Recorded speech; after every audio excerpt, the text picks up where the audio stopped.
प्रिय साथियों, सभी का प्यार भरा नमस्कार। मैं रामचंद्र आप लोगों की सेवा में पुनः उपस्थित। आज हम जानेंगे इकोनॉमिक्स एग्रीकल्चर में आज जो हम पढ़ेंगे अर्थशास्त्र का अन्य विज्ञानों से संबंध, यानी अर्थशास्त्र का अन्य विज्ञानों से क्या संबंध है। तो हेडिंग डालेंगे अर्थशास्त्र का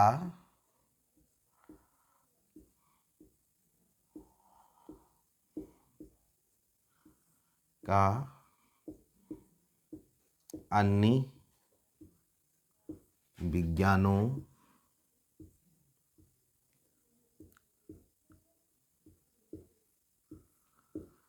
से संबंध।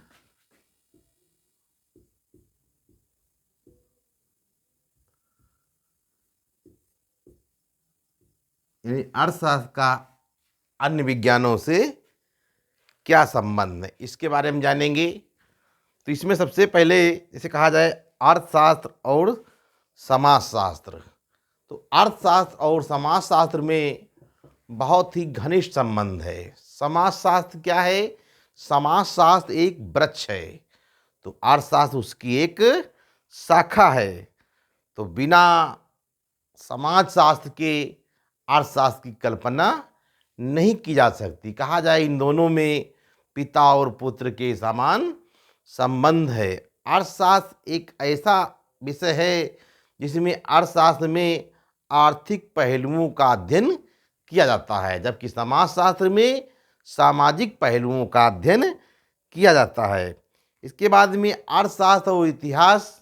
अर्थशास्त्र और इतिहास में कहा जाए भाई भाई का संबंध है, तो इतिहास में अर्थशास्त्र की जरूरत पड़ती है। बिना अर्थशास्त्र के इतिहास की जानकारी नहीं हो सकती। जैसे मान लिया उदाहरण के रूप में इतिहास में देखते हैं, किसी कोई टीले की खुदाई करें तो खुदाई के लिए क्या चाहिए?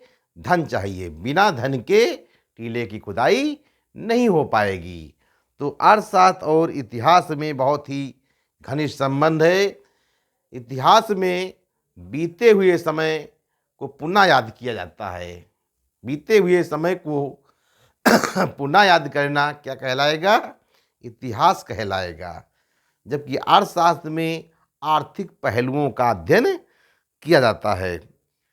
इसके बाद में अर्थशास्त्र और राजनीति शास्त्र में संबंध। तो अर्थशास्त्र और राजनीति शास्त्र में बहुत ही घनिष्ठ संबंध है। अर्थशास्त्र में आर्थिक पहलुओं का अध्ययन किया जाता है, जबकि राजनीति शास्त्र में राजनीति के विषय में अध्ययन किया जाता है। तो कहा जाए बिना धन के राजनीति भी बेकार होती है। तो धन के बिना मानो का कहा जाए बिल्कुल बेकार है। समाज में अगर सम्मान चाहते हैं तो धन तो होना बहुत जरूरी है। बिना धन के समाज में सम्मान नहीं मिलेगा। अर्थशास्त्र का नीति शास्त्र में बहुत ही घनिष्ठ संबंध है। तो अर्थशास्त्र और नीति शास्त्र में भाई भाई का संबंध है। देखा जाए तो अर्थशास्त्र और नीति शास्त्र, यानी नीति शास्त्र में जो भी नीतियाँ बनाएंगे तो उसमें काहे की जरूरत पड़ेगी? धन की जरूरत पड़ेगी। बिना धन के नीति शास्त्र की कल्पना नहीं की जा सकती। इसके बाद में अर्थशास्त्र और भूगोल। अर्थशास्त्र भूगोल में बहुत ही घनिष्ठ संबंध है। अर्थशास्त्र में आर्थिक पहलुओं का अध्ययन किया जाता है, जबकि भूगोल में जैसे कहा जाए पृथ्वी है, पेड़ पौधे हैं, जल है, पर्वत हैं, इन सब का अध्ययन भूगोल में किया जाता है। लेकिन बिना अर्थशास्त्र के भूगोल अधूरा है। तो इसलिए दोनों में बहुत ही घनिष्ठ संबंध है। फिर इसके बाद में अर्थशास्त्र और मनोविज्ञान। अर्थशास्त्र और मनोविज्ञान में बहुत ही घनिष्ठ संबंध है। कहा जाए मनोविज्ञान मन और मस्तिष्क का विज्ञान है, यानी आंतरिक दृष्टि के द्वारा देख लेना क्या कहलाएगा? मनोविज्ञान कहलाएगा। जबकि अर्थशास्त्र के लिए जरूरी है धन। बिना धन के अर्थशास्त्र की कल्पना नहीं की जा सकती। तो अर्थशास्त्र में क्या होता है? धन। और बिना धन के मनोविज्ञान के विषय में एक बार भी सोचा नहीं जा सकता। तो अर्थशास्त्र का मनोविज्ञान में बहुत ही घनिष्ठ संबंध है। इसके बाद में अर्थशास्त्र और गणित। अर्थशास्त्र का गणित में बहुत ही संबंध घनिष्ठ संबंध है। बिना अर्थशास्त्र के गणित की कल्पना नहीं की जा सकती, क्योंकि बिना धन के गणित नहीं हो सकती। और धन के द्वारा क्या होता है, धन के द्वारा आवश्यकताएं की पूर्ति होती है, यानी वस्तुएं और सेवाएं लोग काहे से प्राप्त करते हैं, धन से प्राप्त करते हैं। बिना धन के वस्तुएं और सेवाएं नहीं मिल सकती। अर्थशास्त्र तथा सांख्यिकी में बहुत ही घनिष्ठ संबंध है। अर्थशास्त्र में आर्थिक पहलुओं का अध्ययन किया जाता है, जब सांख्यिकी के बारे में कहा गया है, सांख्यिकी क्या है, गणना का विज्ञान है। तो बिना अर्थशास्त्र के सांख्यिकी की कल्पना नहीं की जा सकती। इसलिए सांख्यिकी का, अर्थशास्त्र का सांख्यिकी में बहुत ही देखा जाए अधिक महत्व है। तो प्रिय साथियों, तो ये था अर्थशास्त्र का अन्य विज्ञानों से संबंध। फिर इसके बाद में हम जानेंगे, इसके बारे में हम चर्चा करेंगे, अर्थशास्त्र का कृषि अर्थशास्त्र। कृषि अर्थ के अर्थ क्या है, यानी इकोनॉमिक्स एग्रीकल्चर। तो इकोनॉमिक्स एग्रीकल्चर में क्या होता है, कृषि अर्थशास्त्र में, कृषि अर्थशास्त्र में बिना धन के कृषि कार्य नहीं किया जा सकता है। तो कृषि कार्यों में जैसे कहा जाए बीज है, खाद हैं, दवाएं हैं, कीटनाशक हैं, वैज्ञानिक ढंग से कृषि कार्य करना है, तो बिना धन के जो है कृषि कार्य नहीं किया जा सकता। तो देखा जाए तो कृषि अर्थशास्त्र में मनुष्य की उन समस्त आर्थिक क्रियाओं का अध्ययन किया जाता है जो साधारणतः कृषि व्यवसाय से संबंधित होती हैं। तो कृषि व्यवसाय संबंधित जितनी भी कृषि में क्रियाएं की जाती हैं वो काहे में आएंगी, कृषि अर्थशास्त्र में आएंगी। तो कृषि अर्थशास्त्र के विषय में अगर देखा जाए तो कृषि अर्थशास्त्र का क्षेत्र उपभोग, उत्पादन, वितरण, विनिमय और राजस्व, तो ये कृषि अर्थशास्त्र के अंतर्गत इनका अध्ययन किया जाता है।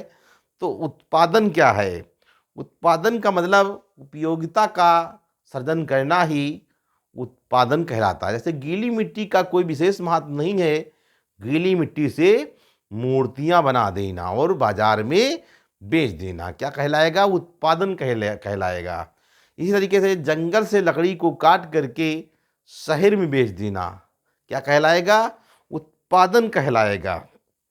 तो देखा जाए उत्पादन के अंतर्गत जो विभिन्न उत्पादन कैसे करेंगे, इसके उत्पादन की कौन कौन सी विधियां हैं, ये उत्पादन में सब कुछ जानकारी दी जाती है। जो काहे में जानकारी मिलेगी, तुम्हें अर्थशास्त्र में जानकारी मिलेगी। इसके बाद में उपभोग क्या है, किसी पदार्थ या वस्तु को नष्ट करना क्या कहलाता है, उपभोग कहलाता है। जैसे प्यास लगने पर पानी पीना, भूख लगने पर खाना खाना, तो ये क्या कहलाता है, उपभोग कहलाता है। कपड़े पहनना, मकान बनवाना, तो ये सब क्या है, उपभोग है। विनिमय का मतलब होता है बदलना। तो विनिमय किसे कहते हैं, विनिमय का मतलब, विनिमय दो प्रकार का होता है, एक होता है वस्तु विनिमय, दूसरा होता है मुद्रा विनिमय। तो वस्तु विनिमय में क्या होता है, एक वस्तु से दूसरी वस्तु को बदलना क्या कहलाएगा, वस्तु विनिमय कहलाएगा। जबकि मुद्रा विनिमय, मुद्रा के द्वारा वस्तुओं और सेवाओं को लेना क्या कहलाएगा, मुद्रा विनिमय कहलाएगा। तो वर्तमान समय में कौन से विनिमय का प्रचलन है, मुद्रा विनिमय का प्रचलन है। इसके बाद में वितरण का मतलब होता है वितरित करना। जैसे मजदूर को मजदूरी देना क्या कहलाता है, वितरण कहलाता है। भूमि के स्वामी को लगान देना क्या कहलाएगा, वितरण कहलाएगा। इसके बाद में लोक वित्त या राजस्व, लोक वित्त या राजस्व के अंतर्गत सार्वजनिक आय, सार्वजनिक व्यय और सार्वजनिक ऋण का अध्ययन किया जाता है। तो देखा जाए अर्थशास्त्र का राजस्व जो यानी लोक वित्त बहुत ही महत्वपूर्ण है, जिसपे सरकारों के पास पैसा जो पहुंचता है वो काहे से प्राप्त पहुंचता है, लोक वित्त या राजस्व से पहुंचता है। यानी कर, टैक्स दो प्रकार का होता है, प्रत्यक्ष कर और अप्रत्यक्ष कर। प्रत्यक्ष कर वो कर होता है जिसमें करदाता कर का भार स्वयं वहन करता है। अप्रत्यक्ष कर वो कर होता है जिसमें करदाता कर का भार दूसरे के कंधों पे डालने में सफल हो जाता है। तो ऐसे करों कहा जाएगा अप्रत्यक्ष कर, जैसे बिक्री कर। तो बिक्री कर कौन सा कर होगा? अप्रत्यक्ष कर। तो प्रिय साथियों, हमारे चैनल को सब्सक्राइब करें और लाइक करें, ताकि आप लोगों को और हम बेहतरीन अच्छे तरीके से वीडियो उपलब्ध करा पाएँ। आप लोग हमारे साथ जुड़े रहिए और अर्थशास्त्र का आनंद उठाते रहिए। तो इसी मंगल कामना के साथ मैं रामचंद्र आपको पुनः प्रणाम करता हूँ। बहुत बहुत नमस्कार।